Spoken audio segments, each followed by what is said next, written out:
Go on. Right, here we are then, Charlie. Nice to see you again. Likewise, matey. How are you? Been a few years, I'm good. You well? Yes. Good. Very well. Now, you've just published a book. Yes, just about. It took a while to get the actual mechanics of it going. I've never done anything like this before, so I've left it to a lady called Chris down in Ashford, and she's helped me no end really. Yeah, and it's quite exciting. It's only since last Sunday that the print version became available. Before that, a few days before that, was just Kindle. Now you can get it on both. Yeah. Yeah, I saw it today. It was on Amazon. So. Yeah, that's right. Yeah. Yeah. So where were you born then? You're not British, are you? No, I'm not British. Well, I am now. Yeah. Yeah, I know you are. But... I was born in Malta. Right. Came here when I was about 10. It's all in the book. Came here when I was 10. We emigrated straight to Birmingham. So basically, the book starts off with explaining the culture shock, really. And it wasn't until about when I was 19 that I got into music.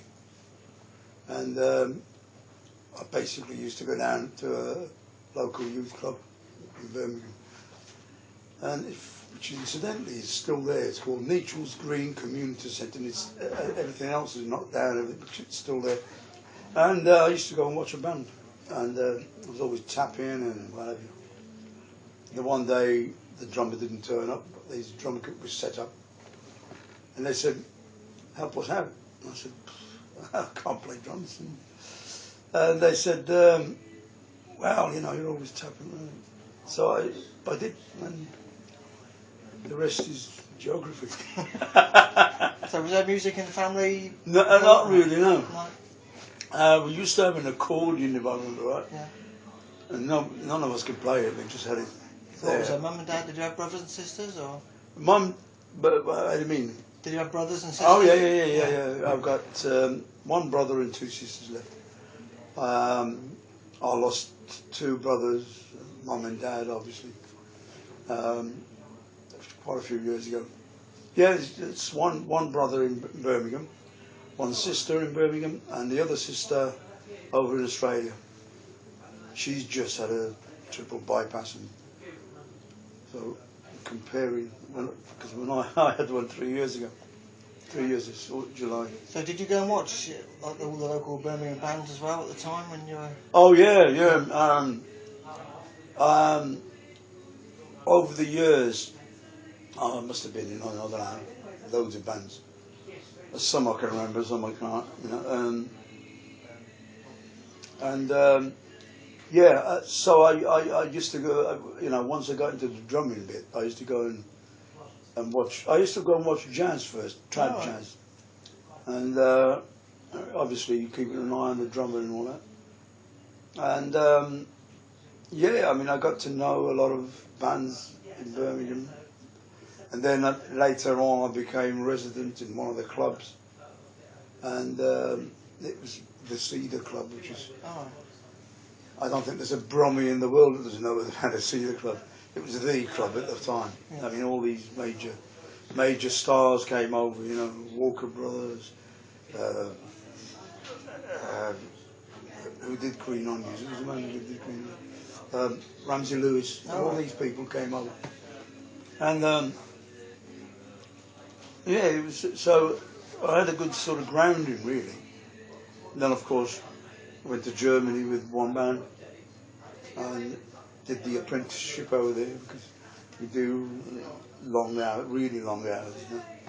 Yeah. Well, I suppose the Move would have played there as well. Did you ever see them? Yes, the Move used to. They were just up and coming then, and I knew Carl Wayne to talk to, and they used to come in and they used to get up on our equipment because I was resident, like we were like a soul band. We were called the Wellington Kids Jump Band, but then we became the Cedar set because we worked in the Cedar. We practically lived there. And yeah, the move used to come in. They used to get up and do a couple of numbers, whatever. And the other people that used to come in was John Bonham and Plant. And John Bonham used to get up on my kiss. As soon as I seen him come in the club, I used to hide my best sticks. Because I knew he was going to thrash them, you know.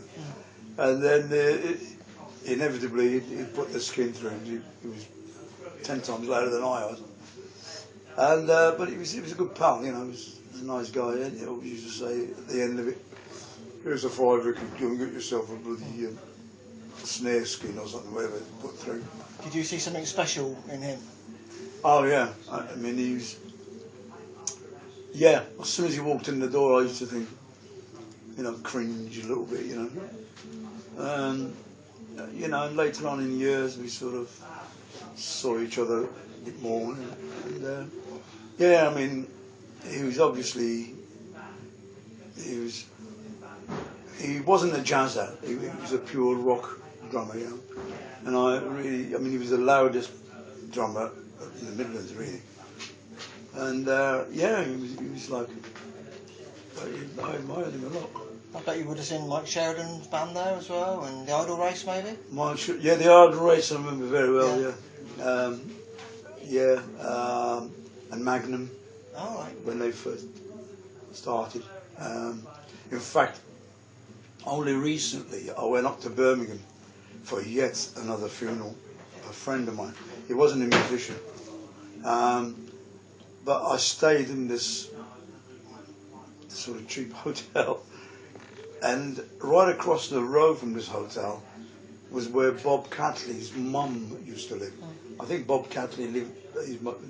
Bob Catley's a singer with Magnum, and I was just sort of reminiscing, you know. Sort of remember going to his house once, and his mum was knitting me a waistcoat, one of those crochet things, you know. So yeah, that was a few years back. Bloody hell. Yeah, so yeah, I got to know, you know, musicians in Birmingham. We were one big family, you know. Yeah. So we all knew each other. We all still sort of an affection for each other now. You know? So you ended up in a band called Ghost. I take it they were a Midlands band. I was yeah. They were different from other bands because they didn't do any covers at all. It's basically their own stuff. Harmonies. There was a girl singer as well, Shirley Kent, and she was. She had a lovely, sweet voice, sort of Julie Felix type voice. She wrote some lovely stuff herself. In fact, now she's got all the rights to all the songs on the album. Yeah. But you released an album, didn't you? Sorry? You did an album with that. Yeah, it's called When You're Dead. Yeah. It was a bit. I mean, as I said in my book, actually, it wasn't exactly my cup of tea with the music, but you know, we got on all right. So it's just one of those things. Yeah, we did some recordings and stuff. So was the next band after that? Was that Mongrel? No, I think there was another band called Hannibal. Oh right, I didn't know even. Hannibal was with and there was another band called Block. Right. The Block had two singers. One was Brenda Bosworth, who is just like Brenda Lee. She sounds like her. And so Brenda Bosworth, sorry, and a guy called Kirk St. James. Right. And we were doing sort of covers and stuff, Air Force bases and all that. Then later on, I'm not sure how I can't remember chronologically, you know what I mean, in what order they came. Hannibal, we went with Hannibal. It was a very free bluesy type experimental stuff, and there was an amazing guitarist in that called Adrian Ingrams, and I believe he's an out-and-out jazzer now, and he was always practicing, even just not having the guitar plugged in. He was always doing it, and now he's like, I think he's got letters after his name and stuff. You know? Yeah, we went to the school of music, whatever, and not in touch with him at all. But yeah, so that was Hannibal. We went to Germany, did a few festivals. Then it was around the 70s that we formed Mongrel.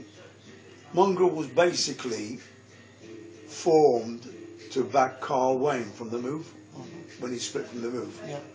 And rehearsed with him, but then he was doing more on his own. He was doing more sort of voice-over work, and coming down to London. Yeah. So we sort of broke away, but you know, amicably. But I didn't fall out or anything. And so we thought, well, why we still got we've actually got a band together. We might as well stay together.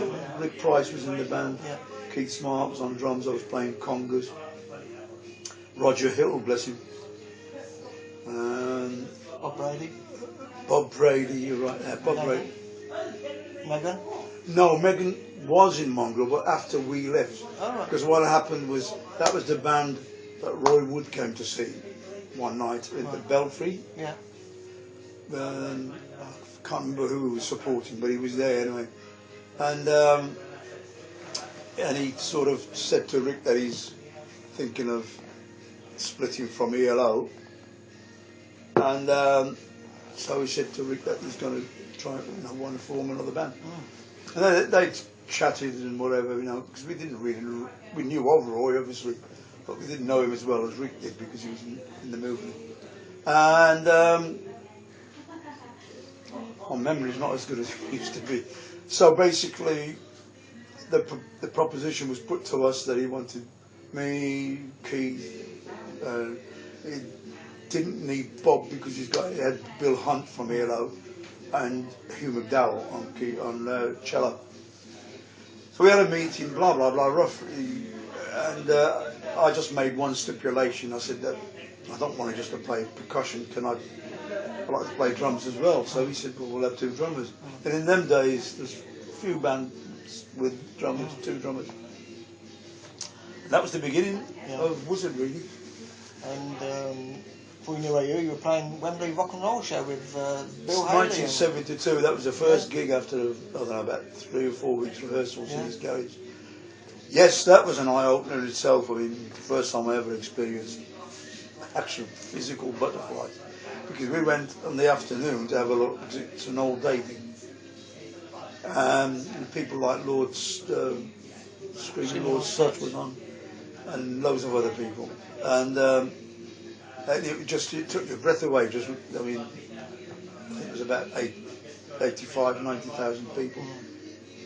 And we took a look at the place and stayed for a bit, and then went back to the hotel. And then we were on somewhere like 6 or 7 in the evening, and the band before us, they were throwing beer cans at them.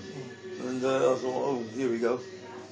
I can't remember who it was now, but I made sure that when I got on stage, I hired my cymbals and tilted them a bit, the shields, But luckily they didn't throw anything at us, so we took that as a compliment, really.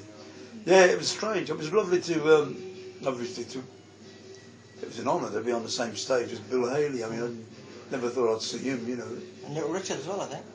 Bill Haley, Little Richard, Chuck Berry, and Bo Diddley. Yeah. Oh, Jerry Lee Lewis. Yeah. Bo Diddley. And then we did an album the next day with Bo Diddley. You did, yeah. It was called The London Sessions. Yeah. Great name, eh? Yeah.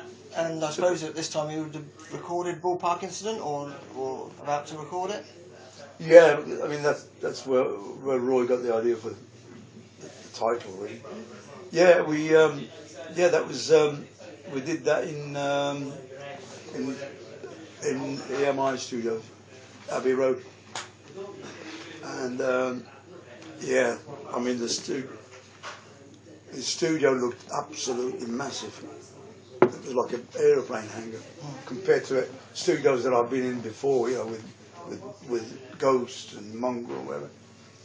But yeah, it was a huge studio, and that was it. That was where Ballpark Incident was born. Where was that recorded? Do you remember? Sorry? What studio was it? Abbey Road, but I can't remember. I think, Oh, it was Abbey Road. yeah, I think it's Studio 2. Don't Yeah. quote me. Yeah. It was a massive studio. I know the actual control room. You have to climb up like a huge fire escape ladder. You know. Well, I think we would recorded a solo album there as well called Boulders. That's right. Is that the same sort of time, do you think? Or? I think it was shortly after. I'm not. Again, you know, the memory. I think shortly after. So moving into 1973, I mean, that must just be like a blur to you, was it? All those hit singles and. Yes and no. I mean, I've got sort of certain memories of prior to being a number one. Yeah. Every week, I think it was on a Tuesday. You used to get the chart. They start from 20 or whatever. Yeah. And then as he's going through, you know, and he hasn't mentioned us, when we get to 10, you think, well, we're either not there at all, or we're 9 perhaps. He mentions 9, somebody else. Well, perhaps we're number 8 then.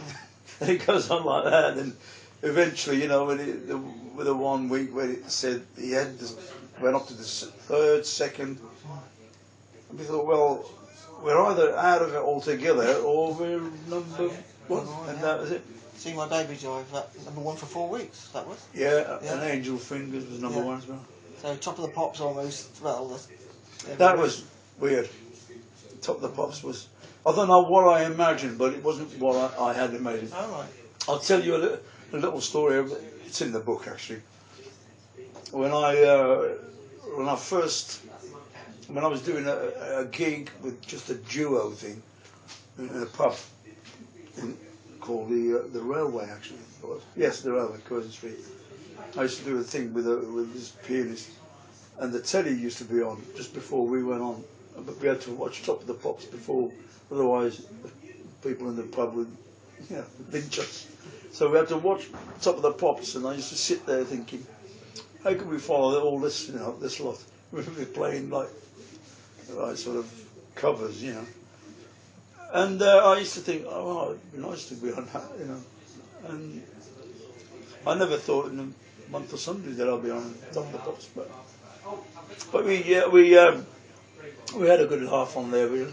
What was it like having a good time and, you know, all dressed up in silly costumes? And Yeah, oh yeah. I can remember you juggling. I mean, we were really down to Roy's mood at the time. Yeah. The one day he said to Rick, he says, "Oh, you know what, Rick, take Nick, we are Charlie and Keith Smart, the other drummer. He says, take him down to Berman's, and they're in Camden. Berman's are an outfit, theatrical outfit. He said, get him a couple of tutus." Yeah, okay. So we did. We got a couple of tutus and ballerina stuff. And it took a good 3/4 of a bottle of scotch, I think, to get me to wear one. The thing is, everybody would be talking about it the following day, which was, you know, good. I think we certainly made a bit of an impression on there, yeah. There's a good clip on YouTube of Ballpark Incident, and you're smoking a pipe. I don't know if you've seen it, have you? It's like a promotional video for Ballpark Incident. Excellent. You have to check that one out. Really? Yeah, you're sitting there playing the drums with a big pipe, smoking a pipe. Oh, yeah. So anyway, 73. There was one where I juggled as well. Yeah, juggled with On Rock All Winter, I think that was. Yeah, like and then there was another one where I was swinging a double bass. I was nowhere near a drum kit. Yeah. Which just shows you that, you know, remind folks. Yeah. And of course Roy had got a solo career as well, so it must have been such a hectic time for him. Roy did, yeah. In fact, at the end of the year, you were on Top of the Pops with the Christmas single, which is Good for Christmas Every Day. And Roy was on the same episode with a single called Forever. I don't know if you knew. That's right, yeah. The Forever was, when we used to do it on stage, it was the first number that I played congas on. Yeah, it's Forever, yeah. Because the congas used to be set up right at the front. And I used to sort of come off the kit and go to the front. Yeah, I was going to say, because you were... It's a nice song, that, actually. Yeah, when Wizzard played live, you also did some of Roy's solo stuff, like that one. Yeah, he mixed it in. Going Down the Road, do you remember that one? Yeah. Locomotion, I think that was a Boulders track. I don't know if we did the Jolly locomotion. Cup of Tea. Or, I don't think we did that live. No, The Jolly no. Cup of Tea, which is on the album. No. Buffalo Station Buffalo Station. on Wizzard Brew. Don't ask me how it goes, honestly. I remember the title, but I used to like Wear a Fast Gun. Yeah. Because it's I used to really. I mean, we didn't. I don't think we did that live. No. But on the album, the recording it was great fun. That was the one where later on a male choir came in. Abide with me. Yeah. Yeah, we had Don Arden singing on it. Did you? Yeah, it was Don Arden, the tape operators, and anybody else we could drag off the street. Oh. And I remember very vaguely that Long John Baldry came in to see us, and I don't know whether he did any vocals. I can't swear to it, but I remember him being in the studio. I think Alan Parsons was engineering that album, wasn't he? You're probably right. Yeah. I can't remember what I had for breakfast, man. Yeah. Well, what a great time, 73, and then moving into 74. Things like This Is the Story of My Love. Well, the Eddie and the Falcons album then, that was a mixture of different types of music. That's something else. I remember sort of reading at the time. I used to like The Story of My Love. Yeah. That was very spectatorish. Yeah.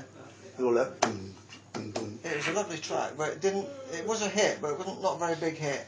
No. But, I've But I used to love playing on stage. Yeah. Because you went to America, didn't you? And you played that over in America. Yeah. We went for about 5 weeks. What did the Americans think of this loony sort of band from... Well, it was hard to tell really, because we did quite a bit of supporting over there, obviously.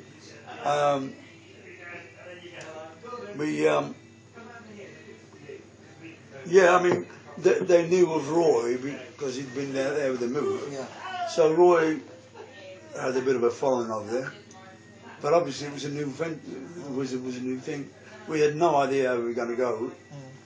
It was good. It was bad, There was one place, I think it was Denver. We didn't do it for one gig because the stage was, at that time we were about 11 piece. And the stage wasn't big enough, so we never got around to doing it. So. And wasn't Roy supposed to meet Elvis Presley in America or something? It didn't happen. I'm not. I think he went to meet one of the Beach Boys. Yeah, one of the Beach Boys, yeah. I think it's Brian Wilson. Yeah. But I don't know what happened. Not quite sure. It was like, it wasn't. The bass person who wasn't involved in that. Yeah, that's all. They tried to set up a meeting with him. The Elvis thing was that Elvis's publishers were Carling Music, and so was Roy's. It had nothing to do with the beer, the lager. One thing that Roy did do, though, is he let band members write the B-sides. Right, my B-side was to Rock and Roll Winter. Yeah. And it's called Dream of Unwin. It's a little play on words of Dream of Allwyn, which is a classical piece. I played piano and I composed it.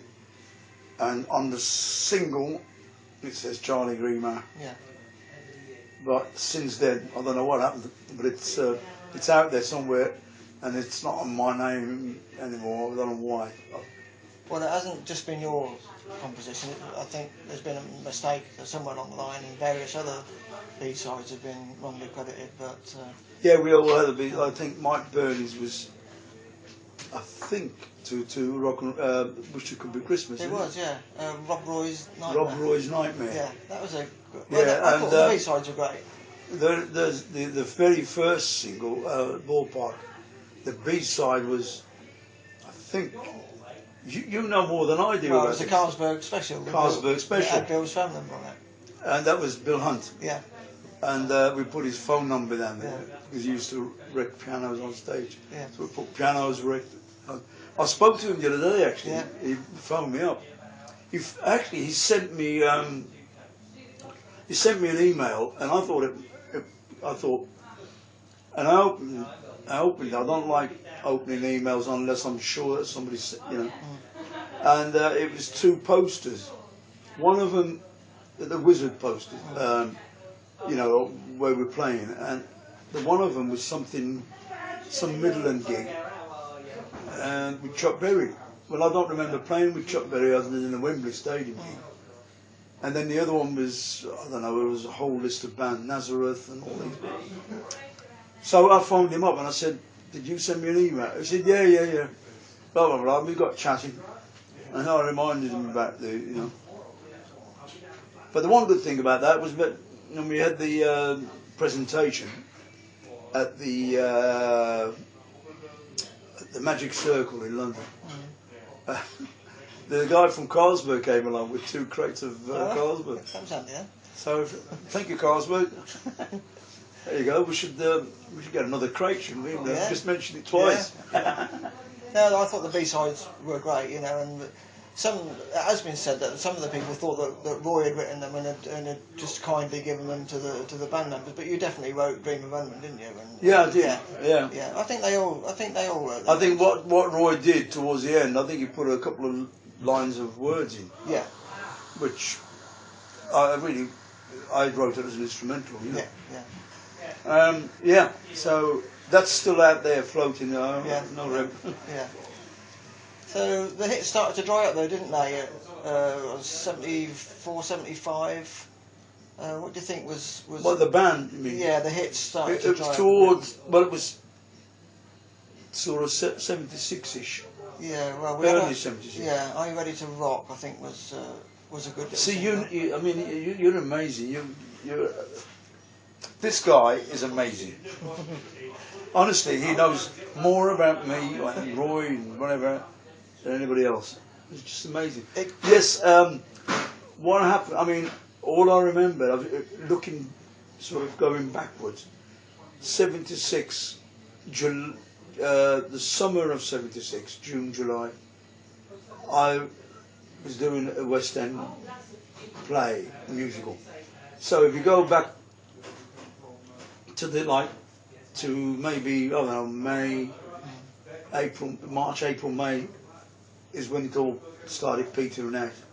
Yeah, there were a couple of singles like, do you remember Indiana Rainbow? Yes, and Rattlesnake Roll, which I thought was a great single. Rattlesnake Roll, yeah. Because you were on Jet Records by then. That's right, Jet with Don Arden's up later. Yeah, and ELO were sort of taking off and getting bigger, and I've often wondered whether Jet Records were sort of like spending more time. Yeah. So, did you stay with Wizzard until the very end, or did you actually leave? Yeah, more or less. Yeah. We were all sort of. It was not long after we came back from the States. We all sort of we had a meeting, but in them days, meetings didn't mean an awful lot to us because you'd have a meeting, then you go home back to Birmingham and you think, hey, what happened there? Yeah. Anyway, so. Well, you did record an album that never got released. That's right. It was. We did individual things. We did some really obscure sort of time signature stuff, and Roy was getting more into the jazzy side of things. I think he was influenced by Mike Burney, actually. Yeah. Mike Burney, God bless his soul. Mike Burney, Nick Pantello, the sax player. So yeah, we were leaning more towards swingy, jazzy stuff. Well, it was reported that Don Arden didn't like the album and decided not to release it. I don't know if that's... Yeah, I mean, I don't know whatever happened to them tapes. Well, it did eventually come out on a CD. See, again, you know more than I do. Yeah, it did eventually get released. And what was the title of it then? It was called Main Street, which is one of the tracks that was on it. Main Street, yes. Yeah. I sang on that, didn't I? Didn't I sing? You might well have done something on it. I think I sang. I sang one track. I don't know. I think you sang a track. See, you know. Go. Don't it feel better or something like something that? Like that. Yeah, it all gets a bit hazy up there, doesn't it? Sorry, folks. But it did come out eventually. Yes. Yeah. So what? Yeah, I think it was you who gave me a copy of it. Yeah. Yeah. So did you have work lined up when the band split? No. I had a phone call from a friend of mine, a guy called Gary Flalo, who'd been in hair for a long time. It's all in the book, folks. He had big hair as well, didn't he? That's him. Yeah, afro hair. Plays a mean harmonica. Yeah. He phoned me up. He says, "Start what you're doing at the moment." I said, "Well, the band's folding up, marriage is split up, got to sell the house and all this. And he said, go and ring this lady called Patsy Pollock. And I thought he was winding me up at first. I thought, hang on a minute, Patsy Pollock. She's a great big, she's a film producer now, a real big time. Anyway, and she was at the time, she was a casting director at the, I'm giving half the book away. What's going on? Yeah, don't give too much away. Anyway, read about it. Buy the book, it's on Amazon. You can get it in Kindle form or in print form. Yeah. So all that is in there. Basically, to put it in a nutshell, I went out to London, blah, blah, blah, and I ended up on a musical with Helen Mirren, Martin Shaw, and it was a musical about a band on the road, and it was their last gig. So it was actually a bit like Wizzard in a way. Yeah, you did some TV work. Yeah. And then I did loads of sort of went into acting. I did 4 commercials.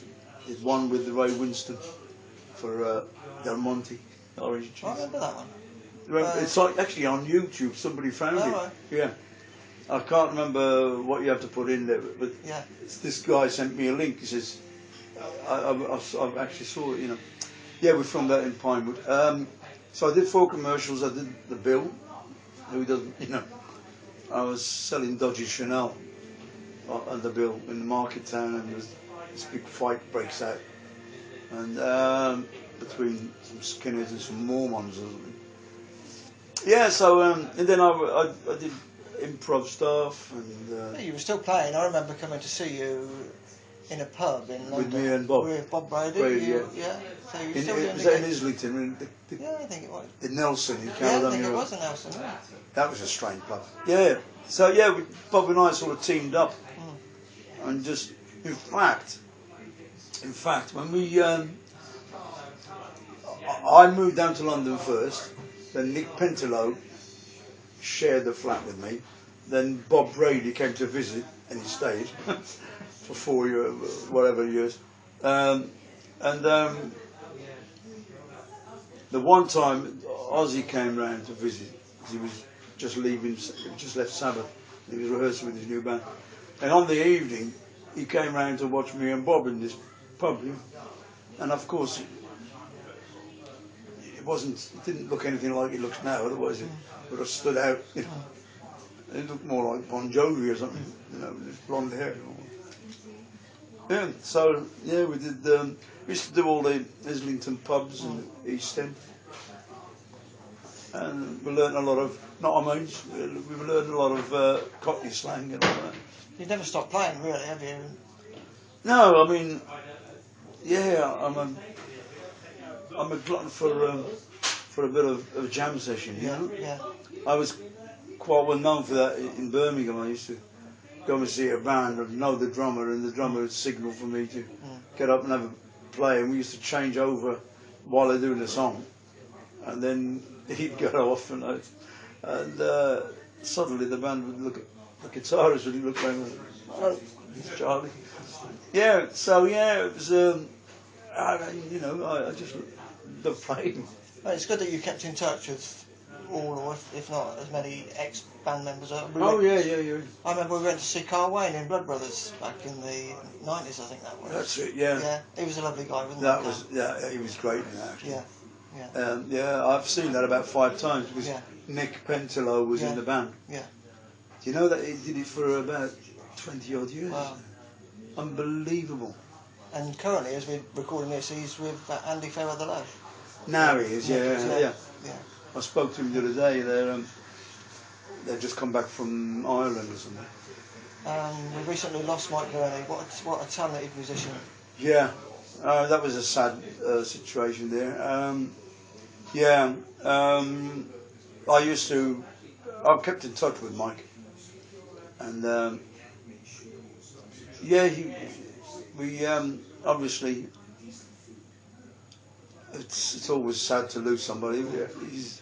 He was a great influence on the whole band.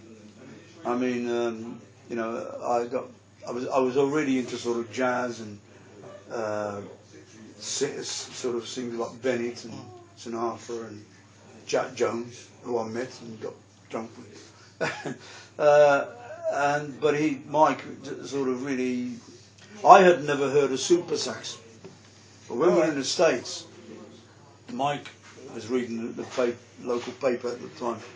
He said, "Oh, we've got to go and see these guys." I said, "Who's that then, Mike?" He said, "Super sax." I said, "Who's super sax?" I heard of it. Apparently there are a bunch of session musicians in the States. I knew the drummer of the drummer because the drummer was played with Woody Herman band for a long time. And so we went to see them, and we went 3 nights running, and we got to see the guys, meet them afterwards, have a drink with them. And they were even dedicating numbers to us, you know. Here's one for the Limeys, you know. Yeah, so we've lost quite a few good musicians in Birmingham, actually. You know, the likes of Roger Hill, this is so loads of, you know, guys that have been around for years. It doesn't seem that long ago that I went to see you in the old Horns band, and Mike was in that, and Roger was in that's that. right. Just a few. Was that the open air gig? Yeah. At the back of the pub? At that pub there. Aston Cantlow. Yeah. Yeah, that was good fun. Yeah. Yeah, I was playing bongos in that. Yeah, yeah. That's on YouTube, isn't it? Yeah. Yep. I'll put some of it on there. Yeah, yeah. And more recently, you've been in fact, teaching. it was you who put it on YouTube. Well done, thank you. Yeah. You've also were teaching blind students. I've worked, for about 15 years. Yeah. Way back in '88, I was in the hospital for about 12 days. Had a bit of a small, mild heart attack. And when I came out, this friend of mine who was working with these kids down in Kent, he said, if you wanted to do 3 hours a week, they could do with a drum teacher. So I went down there. I mean, it's not really teaching. It's basically, the more I got into it, it was more therapy. It's a lot of the kids, you know, they may have just the use of one arm or something, but it didn't stop them from enjoying what, and that's basically all it was. And you get quite attached to the kids, you know.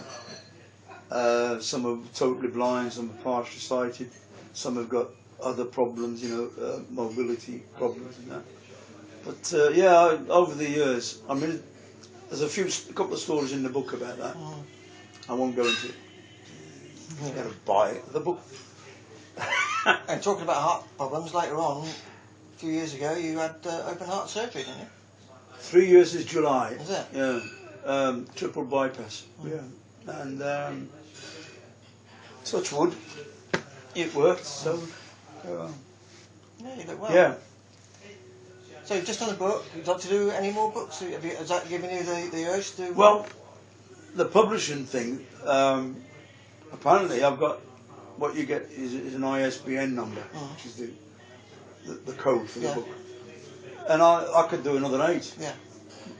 Whether I've got another 8, no.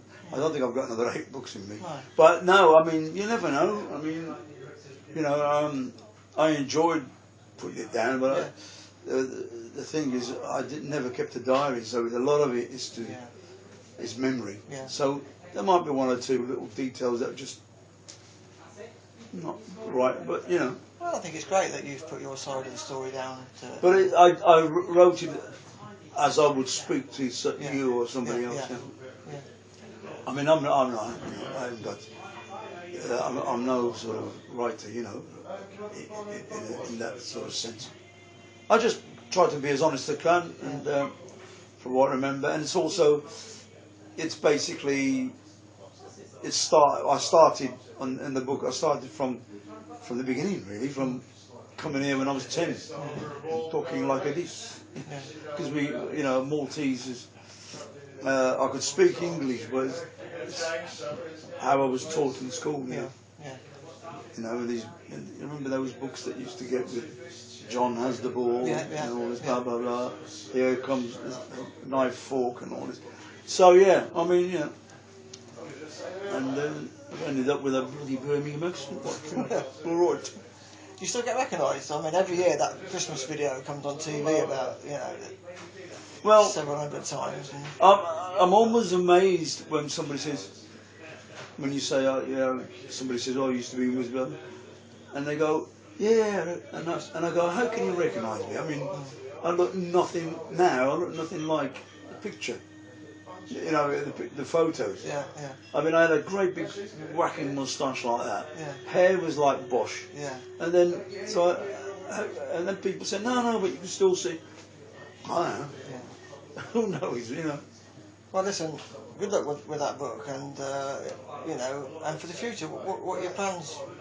Or do you just want to stay healthy and? I just want to. I enjoy, you know, just playing and having a jam session with here and there. I do a little bit of stuff with a band called the Vintage Corporation, Right. and occasionally I do a bit of percussion with them. And but they, you know, they do other gigs as well. So yeah, it just keeps me going. And I do.